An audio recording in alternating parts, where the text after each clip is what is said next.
Voilà, bonsoir à tout le monde. Je salue à toute la population de Koungheul. Je salue à tout le Sénégal, à tous les jeunes du pays et particulièrement à mes jeunes qui sont dans le mouvement, des braves jeunes et des jeunes dignes, honnêtes, sincères, des jeunes qui sont prêts à s'engager pour le développement du pays, mais plus particulièrement pour notre localité Koungheul. Et nous savons qu'aujourd'hui, le changement commence par une jeunesse consciente, mobilisée, capable de déchiffrer les obstacles pour en faire des leviers de réussite. Et à cela que nous avons créé ce mouvement-là pour combattre toute l'injustice qui se passe dans nos localités et représenter dignement notre chère commune qui est Koungheul.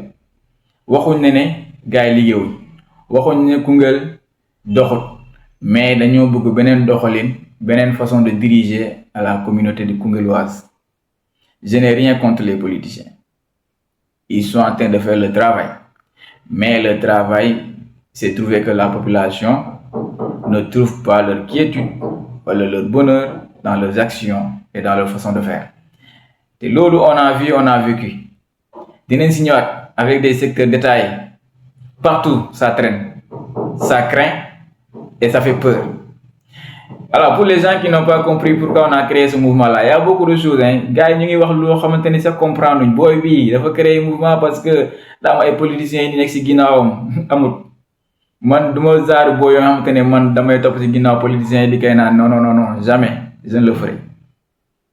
Benn autorité nekk suma ginnaaw te benn autorité sañu ma bu ma créé mouvement ba tey benn autorité woowu ma di may naan ay sa mouvement lu jëm ni peut-être nag su ma yeneen membres yi ñu ngi leen di woo mais ñu ngi may rendre compte ñu leen di woo yëpp ak message yi tout ça je suis au courant mais man je les lance un défi et je les préviens que benn autorité bu ma woo lu jëm suma mouvement bi. C'est un mouvement apolitique. Et quand on dit apolitique aussi, il faudra aussi mettre les choses à la clarté. Parce que dire que ce mouvement est apolitique, parce que le mouvement, mon faut qu'il soit en politique. Le mouvement est brillant, d'accord. C'est nous les philosophes, on dit que la politique, elle n'est pas mauvaise, mais la façon de la faire, là, c'est qui est mauvaise. Et si nous prenons référence, Platon, dans le livre 4, qui parlait de la politique, il disait que la politique, c'est l'art de gérer les affaires de la cité. Là de gérer les affaires pour une bonne gouvernance de la cité. Et il ajoute, pour que la cité soit bien gouvernée, il faudra des rois philosophes ou des philosophes rois. Et je pense qu'aujourd'hui, ces philosophes rois-là, c'est pas seulement les philosophes que l'on entend, les gens qui étudient les Platon et Aristote, mais les philosophes sont ces gens-là qui sont capables aujourd'hui de prendre la prise de conscience, être honnêtes, être des hommes vertueux, des hommes qui savent comment les choses fonctionnent.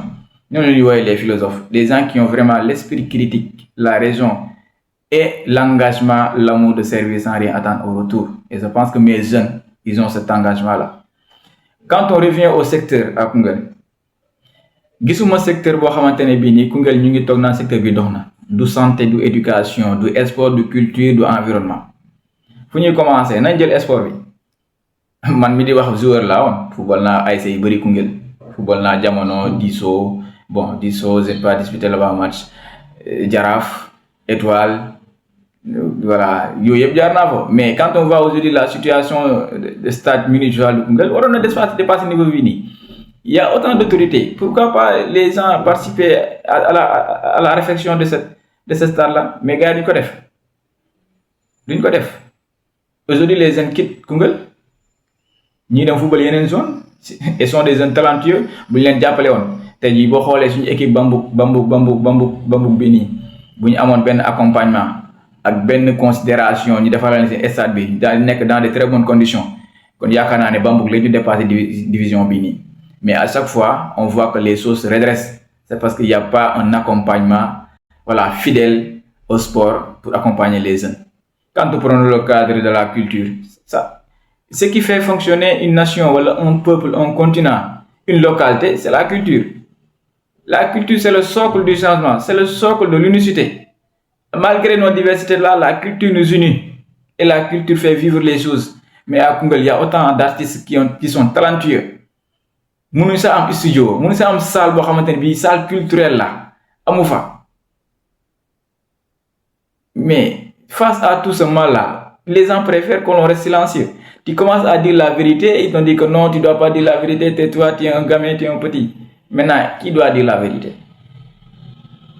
Les Japonais viendront dire la vérité à notre place, ou bien les Chinois? Nous ne pouvons pas laisser Koungheul demeurer dans cette situation-là, impossible.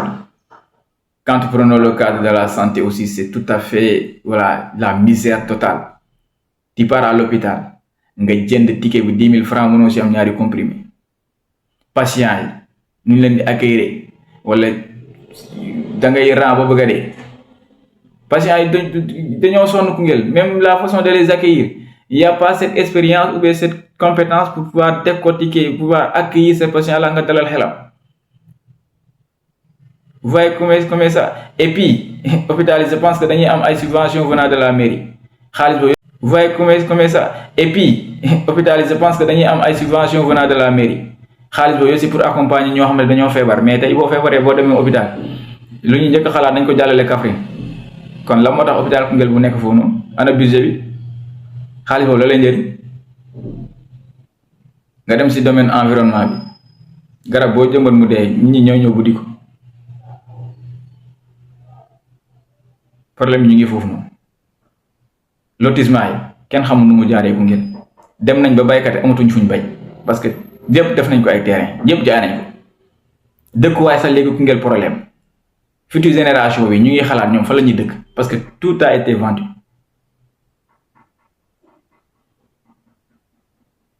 Face à cette situation-là, vous voulez que l'on garde nos silences, mais c'est impossible.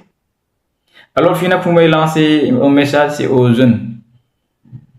Gis nga ñi topp politiciens yi bokk topp seen ginnaaw di yuuxu di tàccu. Vous pouvez le faire, mais je vous invite à construire votre avenir, à construire votre vie et à travailler pour Koungheul, pour vos localités.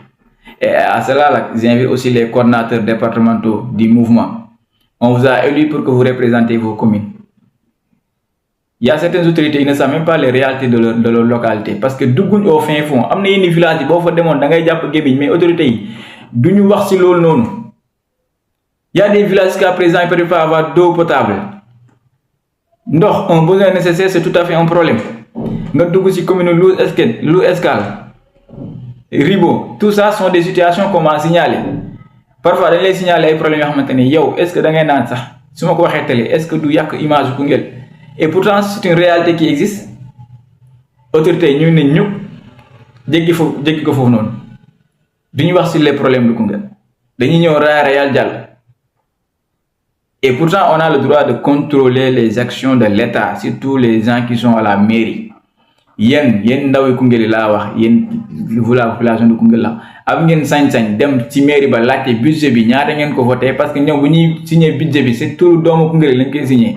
Am nañ sañ-sañ ñu ne leen budget bi nii ñaata la moo dem ci éducation bi la moo dem ci santé bi la moo dem ci sport bi ci culture bi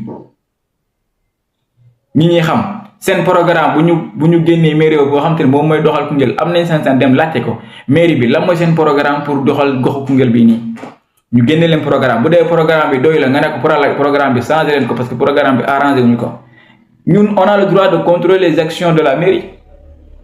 Te boo xoolee tey marché Koungheul bi tey à 2 fois reprise ñu ngi dem setal foofu noonu te bu ñu demee ci benn endroit même chose lañu fay fekk surtout marché poisson amul benn contrôle amul benn suivi si les agents yoo xam te ne ñu ngi ci mairie bi et pourtant chaque mois on vous paye et vous pouvez pas garantir cette hygiène à la mairie. mënu nekk te ñi nekk foon marché tamit di jaay nañ xam ne bu ñu leen fa joxee place ñu jaay c'est pour ñu rendre le milieu plus vivable li ñuy jaay na sell parce que ay doomu aadama lañ koy jaay munoo toog nga jàkkaarloo mbalit ngeen tur foofu noonu ay kiiw jën ngeen toogaat di jaayaat nit ñi amul benn hygiène de santé bu fa nekk. Vous causez les gens des problèmes et loolu je tire la responsabilité de la mairie. Allez-y, contrôlez les choses, sanctionnez les gens. Remettez les choses dans l'ordre.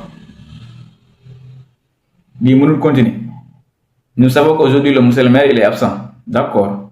Nous prions qu'il soit libre et qu'il retourne à sa famille pour retrouver la population de Koungheul pour que le projet continue. Parce qu'un il quoi qu'on puisse le projet il doit continuer. Tout est stagnant. Nous ne leur Koungheul fil Parfois j'ai même pas envie de parler aux autorités parce que je ne vois pas l'importance de les citer. Je ne vois pas l'importance de parler d'eux. Sinon, faire de la promotion pour eux. Et je ne le ferai pas. La seule chose que je peux faire, je peux dire, moi, ñaaxaat jeunes Koungheul yi, surtout les jeunes du département, prenez votre engagement, prenez vos responsabilités. L'heure est grave pour rester silencieux et rester dans son coin. Nañ jóg liggéeyal suñu askan. Bu leen xaar ba ñu am xaalis naan damay teew service ma localité. Nañ dajale lu ñu am ñu dem. Am na yenn famille yoo xamante ni ñu bëri dañoo soxla ndimbal kenn lijjantiwu leen. Et ce sont des familles qui sont toujours dans l'ombre. Ils vivent les choses silencieusement. Et eux, on doit les penser. Des enfants qui n'arrivent pas à terminer les études et qui sont à Koungheul, dans le département de Koungheul, par faute de moyens, de financiers. Nous recensons ces enfants-là, on va voir maintenant comment les aider. Les familles qui sont toujours dans les hôpitaux et qui n'ont pas les moyens pour se soigner, parfois ils interpellent des autorités, mais pour nous réagir, c'est tout à fait un problème. Et les gens veulent toujours continuer de dire que non, Koungheul va bien, et il y a des gens qui pleurent toujours. Il y a des gens qui se lamentent toujours. Il y a des gens... Tout va bien. Parce que nous sommes des politiciens. Des raxas ay dal, des sol ay sac, di len di tier. Ñi am lu ñu bëgg. Mais lolo, c'est pas digne d'un homme, c'est pas digne d'un jeune qui veut vraiment construire son avenir. Nit da ngay gëm sa bopp. Li xaalis boko liggéey nga am ko. Nit da ngay dem joobi. Génn sa zone de confort. Nga wone ni yow góor bu mat góor nga. Politicien na bu ñu joxe alal jëlal yaa ko moom waaye bésu dëgg bu jotee waxal dëgg bésu représenter Koungheul bu jotee représenter Koungheul. On passe à autre chose. Nous ne pouvons pas rester ici à dire que voilà, nos autorités vont tout faire. Ils ne vont rien donner. C'est à nous maintenant de changer les choses. Et à cela, nous devons changer nos mentalités. Nañ yeew xool ñu jàkkaarloo ñan la leur discours, leur façon de parler, leur façon de penser, leur façon d'agir. On doit les suivre, les analyser et décortiquer leur vrai sens. Yaakaar naa loolu tamit je vous invite là-dessus aux jeunes leaders de pouvoir décortiquer. Voilà, là où je vais terminer di remercier waat ñëpp di waxaat ñun lu ñu tax a jóg mooy apporter un changement à Koungheul. Woon na ne tout changement commence par une jeunesse consciente. Jeunesse bi nañ yeew waxuñ kenn bu mu topp policier déedéet topp leen ku leen neex waaye Koungheul moo jar a topp. Man, ma personne importe peu dans le mouvement, même si que je suis le coordinateur départemental, mais jàpp naa loolu ay truc de nomination là. Mais le plus important, c'est que nous tous, nous sommes des responsables, nous sommes des leaders. Et un leader doit agir d'une façon responsable, dignité, principe, valeur, ngor, gore, doylu. Yàlla oo fi kenn rek, chacun a son destin. Koungheul a besoin de nous en tant que jeunes. Donc, union, solidarité, amour, fraternité, respect surtout. J'invite aux jeunes leaders d'avoir plus de respect, plus de considération et plus de maturité. Allez-y toujours vers l'information. Discutez avec les gens. Parlez aux gens les principes du mouvement, les objectifs, pourquoi on a décliné ce mouvement-là. L'homme nous motiver et parler d'une façon respectueuse. Et s'ils sont convaincus, peut-être ils vont nous rejoindre. Ne forcez personne à adhérer dans le mouvement. Personne. Nous allons le faire. Même si c'est 5 éléments, on va le faire. C'est pas la quantité qui compte, mais là, c'est la qualité. Et là, je vous dis un grand merci pour les jeunes qui sont dans le mouvement et qui sont prêts à se battre pour le bien-être de Koungheul. Les gens viendront nous dire que c'est impossible, d'autres viendront pour nous séparer, pour nous diviser, d'autres viendront pour nous dire que voilà, il y a des gens qui sont derrière vous, vous faites de la politique, on sait tout.